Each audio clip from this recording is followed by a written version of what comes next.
experience, her guidance has been always on right the way it should be. She is knowledgeable and probably knows more about this board than any sitting member of the board. Well, there are certain principles that I was thinking about with regard to being a board member. We as a board have an onerous responsibility. We're charged with public protection, and we're charged with also being fair and just. And this is a heavy responsibility. To do it right takes a lot of reading and a lot of time. But there are also problems that come up in being a board member, and there are certain principles that I want to leave you with, probably unnecessarily, because I think most of you already follow these principles. But I think principle one is never fear doing the right thing. As a board, we sit on a very thin line. On the one hand, we are politically appointed. We are a political entity. The composition of the board changes as administrations change. On the other hand, we are charged with doing an ethical, proper, honest job.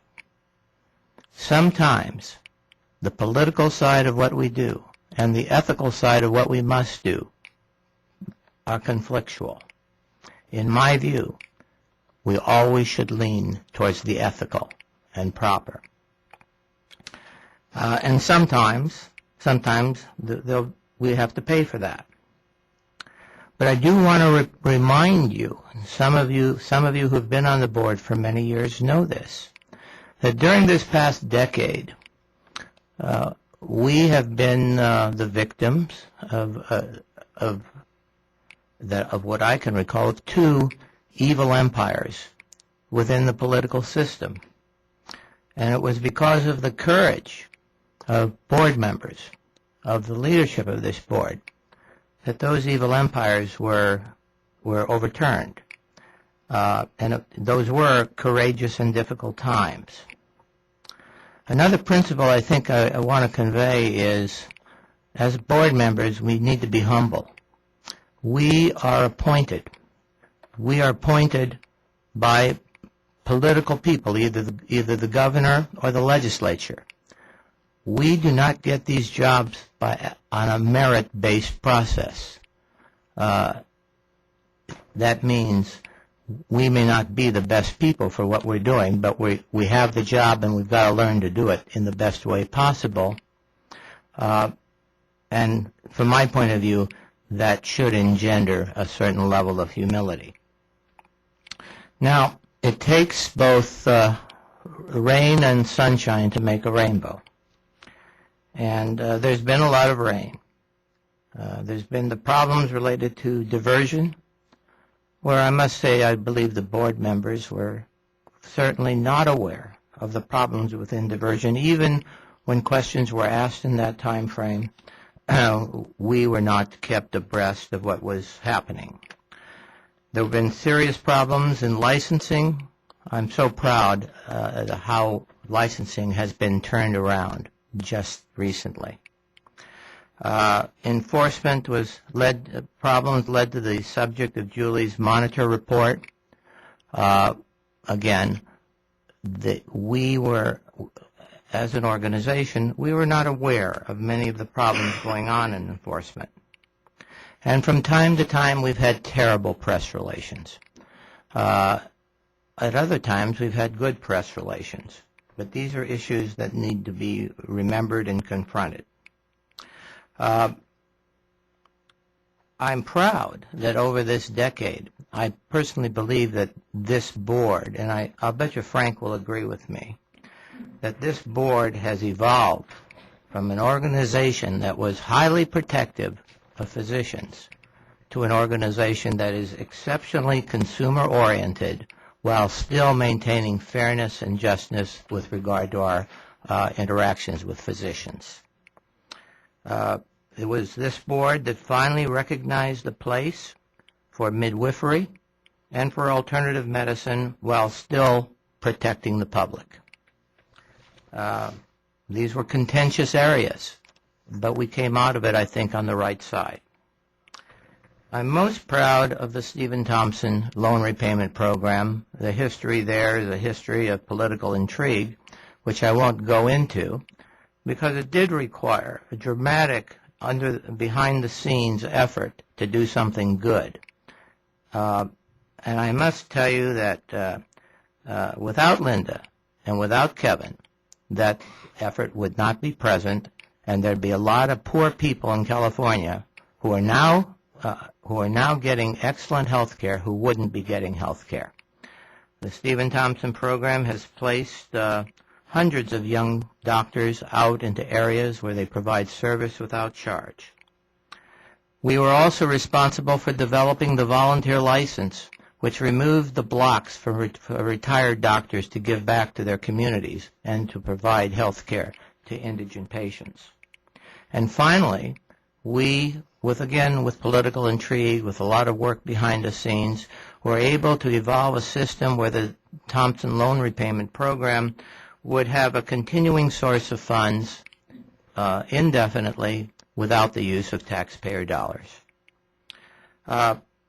We were responsible for developing a regulation that requires that every school that we certify is reviewed every 7 years. Before 10 years ago, if you got certified by this board as an offshore school, you were certified for life. No one went to look. No one went to see if you're doing good or bad. We changed that.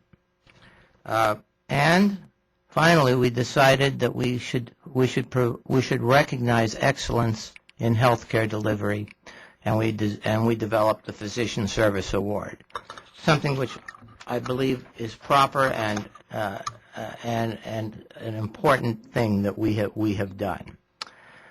So I want to make some suggestions now that I'm leaving the board. One, and I'm just going to list these because I've thought about these, I think, carefully. One, it's important to work more closely with the California Medical Association. We've had times of total disagreement, of combativeness, and we've had times in which we've worked closely together as partners. We're now in the latter. We've been working more as partners with CMA, and we should. We still must always remember that our job is not to protect the doctor, it's to protect the public and to be fair to the doctor. But the Stephen Thompson program, for example, would not be present without the support, co-sponsorship, creativity of the California Medical Association.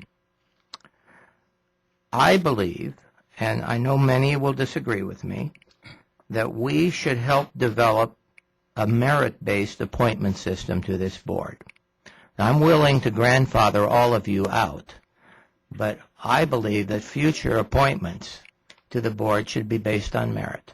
And I believe it's proper for a board like this to decide what are the requirements for a board member, what background is needed.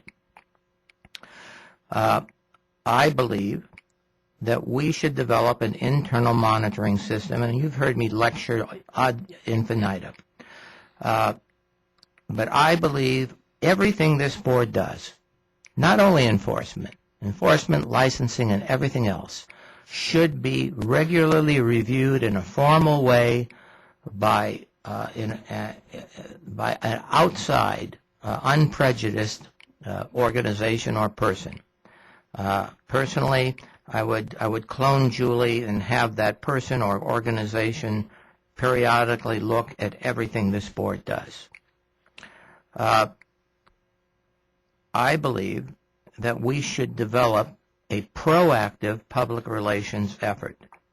I'm proud of the work of our education committee, and education is important, but our public relations stink. We are not proactive in trying to reach out to the public. We should be. I believe that we should go back to establishing a media relations committee independent of the education committee. Media relations was established so that this board could speak with one voice to the public and to the press, so that the press would not come forward and interview 10 different board members and get 10 different opinions. We should agree on what as a board we will support, and our voice to the press should be one voice, and it should be through a media relations committee. I believe that we should be proactive in building or establishing a legislative relations committee. We are not, except for our executive director, who is well known and beloved within the legislature. We as a board are not known well within the legislature. We have a president now who is well known and has done a remarkable job in representing us properly before the legislature.